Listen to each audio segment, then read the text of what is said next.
Ready to unlock the secrets to supercharging your customer engagement within Wati?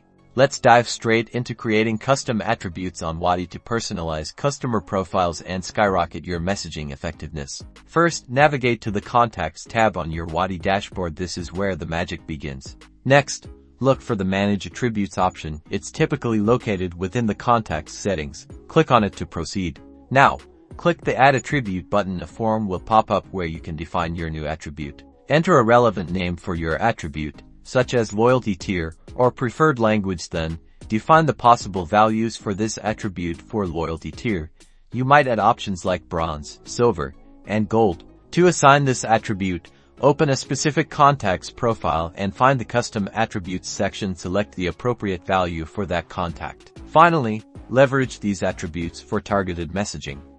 You can filter your contacts based on these attributes when creating a broadcast, ensuring your messages reach the right audience. That's it. By using custom attributes, you can tailor customer profiles, personalize messaging, improve engagement, and elevate your overall customer experience. Start experimenting today.